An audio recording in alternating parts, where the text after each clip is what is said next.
ভারতের ক্ষমতাসীন দল ভারতীয় জনতা পার্টির বিরুদ্ধে এবার নতুন অভিযোগ। কৃত্রিম বুদ্ধিমত্তা এআই ব্যবহার করে পরিকল্পিতভাবে বাংলাদেশ ও মুসলিমদের বিরুদ্ধে ঘৃণামূলক প্রচারণা চালানো হচ্ছে। সম্প্রতি প্রকাশিত এক বিশ্লেষণে দেখা গেছে, সামাজিক যোগাযোগ মাধ্যমে ছড়ানো এসব কন্টেন্ট শুধু রাজনৈতিক প্রতিপক্ষকে আক্রমণ করছে না, বরং বাংলাদেশকে ঘিরে একটি নেতিবাচক ও ভয়ের চিত্র তৈরি করছে। একটি ভাইরাল ভিডিওতে দেখা যায়, আসামের মুখ্যমন্ত্রী হিমন্তা বিসওয়া শর্মা দুইজন মুসলিম টুপি পরা ব্যক্তির দিকে গুলি করছেন। ভিডিওতে লেখা বিদেশি মুক্ত আসাম। পরে জানা যায় পুরো দৃশ্যটি কৃত্রিমভাবে তৈরি। এই ভিডিওতে যাদের একজন হিসেবে দেখানো হয় তিনি বিরোধী নেতা গৌরব গগৈ।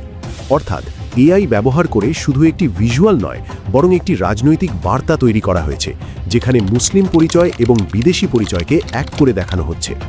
গবেষণা সংস্থা বেলিংক্যাটের বিশ্লেষণে দেখা গেছে, 2025 ডিসেম্বর আসাম ও পশ্চিমবঙ্গে বিজেপির 499টি পোস্টের মধ্যে 194টি ইউনাইটেড নেশনসের সংজ্ঞা অনুযায়ী ঘৃণামূলক বক্তব্যের মধ্যে পড়ে। এর মধ্যে অন্তত 31টিতে এআই দিয়ে তৈরি ছবি ব্যবহার করা হয়েছে। এই কন্টেন্টগুলোর একটি বড় অংশ সরাসরি বাংলাদেশকে ঘিরে তৈরি।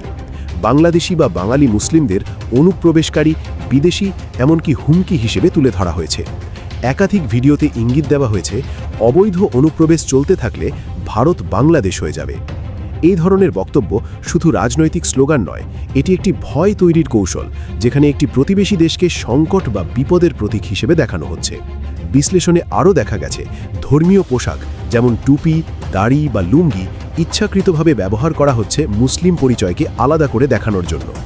এর মাধ্যমে খুব সহজেই আমরা বনাম তারা এই বিভাজন তৈরি করা হচ্ছে। বাংলাদেশের ভেতরেও এর প্রভাব পড়ছে। বিশেষজ্ঞদের মতে এই ধরনের ভিডিও সামাজিক যোগাযোগ মাধ্যমে দ্রুত ছড়িয়ে পড়ে এবং বাংলাদেশে ভারত বিরোধী মনোভাব বাড়িয়ে দেয়।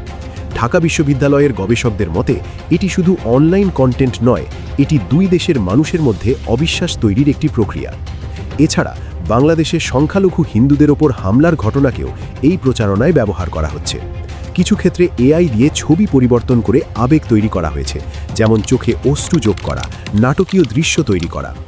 বিশেষজ্ঞরা বলছেন, এআই এখানে শুধু প্রযুক্তি নয়, এটি একটি শক্তিশালী প্রভাবক যা মানুষের আগে থেকেই থাকা ধারণাকে আরও গভীর করে। সবচেয়ে উদ্বেগের বিষয় হলো, এই কন্টেন্টগুলোর অনেকগুলোতেই কোনো সতর্কবার্তা নেই যে এগুলো এআই দিয়ে তৈরি, ফলে সাধারণ মানুষ সহজেই বিভ্রান্ত হচ্ছে। বিশ্বজুড়ে নির্বাচনের আগে এআই ব্যবহার করে বিভাজনমূলক প্রচারণার প্রবণতা বাড়ছে। তবে ভারতের ক্ষেত্রে এটি একটি নতুন মাত্রা পেয়েছে, যেখানে একটি প্রতিবেশী দেশ বাংলাদেশ সরাসরি এই প্রচারণার লক্ষ্যবস্তু হয়ে উঠছে। প্রশ্ন এখন একটাই, প্রযুক্তির এই ব্যবহার কি শুধুই রাজনৈতিক কৌশল, নাকি এটি ধীরে ধীরে আঞ্চলিক সম্পর্ককে আরও জটিল করে তুলছে?